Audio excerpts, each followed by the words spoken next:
Ngomongin belajar SEO 2025, apakah berbeda dengan SEO-SEO yang lalu ya, yang dulu Mas Didik pernah menyampaikan SEO di tahun 2020, apakah berbeda dengan SEO di tahun 2025 ini? Maka teman-teman tonton aja video ini, saya akan membedah apa sih yang menyebabkan berbeda di tahun 2025 dibandingkan dengan tahun-tahun yang lalu. Tonton video ini sampai selesai.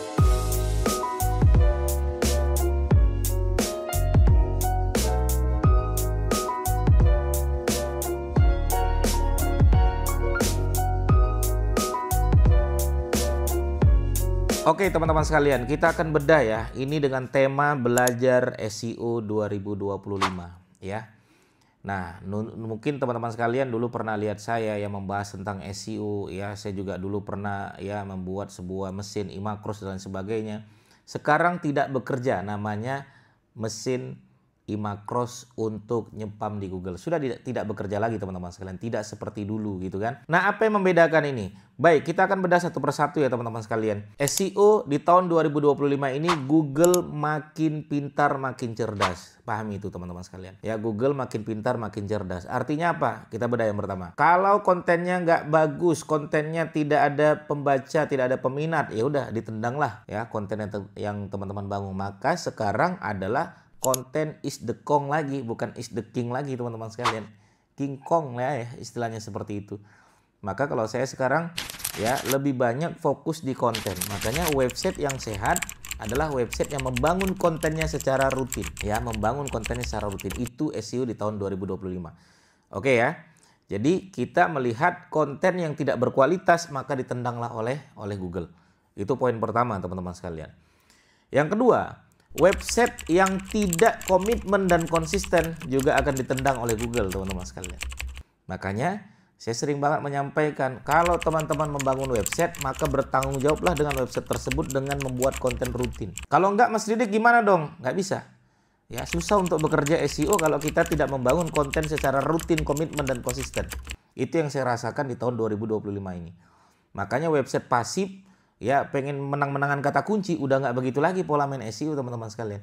Website pasif maka saya akan lebih banyak mengundurkan diri. Mas ini websitenya pasif.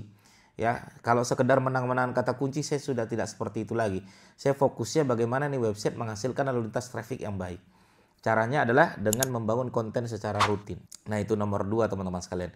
Komitmen dan konsisten dialah pemenangnya SEO 2025. Yang ketiga, website tidak sekedar jualan aja. Jadi udah mirip media sosial tuh website kalau menurut saya. Maka SEO di tahun 2025 website persis seperti media sosial. Maksudnya gimana tuh Mas Didik? Maksudnya ya sudah, kalau dulu ya kita buat website, mana kata kunci yang kita targetkan, menangkan, udah selesai. Enggak, kalau sekarang website mirip seperti media sosial. Artinya gimana? Ya udah, kita bikin kontennya tidak sekedar jualan, makanya saya bagi menjadi 3 nih. Ya, website yang pertama pembahasannya adalah tentang konten jualan. Boleh. Makanya teman-teman sekalian, konten jualan di dalam website masih diperbolehkan. Tapi ingat, kalau bahasanya adalah jual retail itu biasanya bertarung sama marketplace. Biasanya kita akan ditendang, itu susah untuk bisa masuk di posisi pertama. Makanya saya menyarankan teman-teman sekalian kalau jualan, kalau belajar SEO 2025 jangan nembak jual. Terutama produk fisik, terutama retail, terutama produknya umum. Maka gimana dong Mas Didik? Coba produsen, pabrik, distributor, supplier. Ya mainkan yang begitu-begitu yang kira-kira posisi kita masih bisa menang di posisi halaman pertama website kita. Itu ya jualan ya. Kalau jasa, sudah jasa masih bisa. Jasa, konsultan, pakar, ahli, mentor, pelatihan, seminar, kursus privat. Boleh. Itulah enaknya SEO. Kita boleh ngaku-ngaku. Kalau ada produk jasa silakan. Teman-teman boleh ngaku-ngaku ya. Kalau nanti ada yang nelpon, alhamdulillah menjadi penghasilan teman-teman sekalian. Jualan. Tapi ingat yang kedua ya, website itu nggak sekedar jualan, informasi ya. Kasih dong tentang informasi. Maka website tuh ya udah, kita mirip kayak media sosial, isinya adalah edukasi, informasi, bikin konten, tulisan dalam bentuk edukasi. Jadi kalau misalnya dia websitenya adalah tentang kesehatan, ya udah dia buat edukasi tentang kesehatan, cara, manfaat, adalah cara agar menurunkan berat badan, cara agar menurunkan kolesterol, cara agar menurunkan gula, itu kalau tentang kesehatan.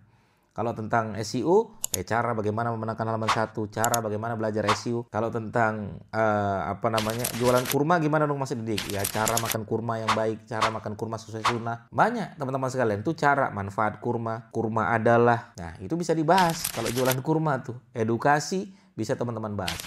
Makanya saya pernah bilang ya, Kalau teman-teman sekalian jualannya adalah kurma, maka yang berhubungan sama kurma apapun itu di website, apapun itu di Google, kitalah yang memberikan edukasi tersebut. Mas, kami jualannya batik, Mas Didik. Berarti yang berhubungan tentang informasi batik, kitalah yang memberikan edukasi tersebut, jangan orang lain. Yang ketiga, ya teman-teman bisa bermain di wilayah question. Maka website jangan dikit-dikit ada kata kunci apa ya, enggak. Kita mainnya adalah lebih ke konten yang kita bangun teman-teman sekalian. Terus jualannya di mana Mas Didik? Ya konten itulah nanti di bawahnya ada jualan. Contoh misalnya cara makan kurma sesuai sunnah misalnya. Teman-teman bahas ada 5 cara makan kurma secara sunnah. 1, 2, 3, 4, 5. Nah begitu teman-teman sekalian, bagi teman-teman yang mau jadi supplier kami, mau jadi agen kurma kami, yuk klik link di bawah ini. Tetap kita memberikan call to action terhadap jualan kita. Tapi poin utamanya adalah kita memberikan edukasi. Itu poin utamanya teman-teman sekalian. Oke, tadi kita sudah bahas bagaimana website harus komitmen dan konsisten. Bagaimana website harus betul-betul kualitas kontennya dibangun. Oke, tadi sudah 3 ya. Keempat ya. Website tidak boleh lagi istilahnya adalah melakukan spammer. Nggak boleh lagi teman-teman sekalian. Ya udah nggak bisa, udah nggak relate, udah nggak layak lagi di dalam dunia SEO. Makanya kalau nembak kata kunci kota per kota dan lain sebagainya, dan kota tersebut tidak ada suggest-nya, tidak ada kebutuhan pasarnya, tidak ada volumenya, tidak usah dioptimasi. Misalnya, saya pengen nembak Mas Didik yaitu teman-teman jasa kanopi Bangka Belitung. Nah, itu ada nggak kebutuhan pasarnya? Ada nggak suggest-nya? Ya, ada nggak volumenya? Kalau nggak ada, untuk saat ini 2025 saran saya tidak perlu. Karena tidak menghasilkan lalu lintas traffic yang baik. Maka poin utama kita dalam belajar SEO di tahun 2025 ini adalah jika ada volumenya, jika ada kebutuhan pasarnya, teman-teman ambil. Boleh. Tapi kalau tidak ada volumenya, tidak ada kebutuhan pasarnya, ngawur. Tidak ada berarti berdasarkan riset, tidak perlu teman-teman optimasi, tidak perlu dioptimasi. Maka bangunlah konten yang ada value-nya. Loh, spam itu bedanya apa Mas Didik? Sama kalau kita bikin konten yang biasa.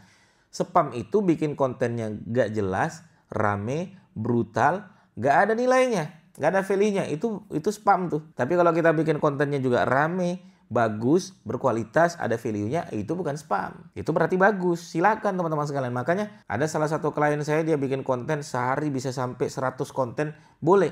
Saya bilang boleh. Asal jangan langsung 100-100-nya itu.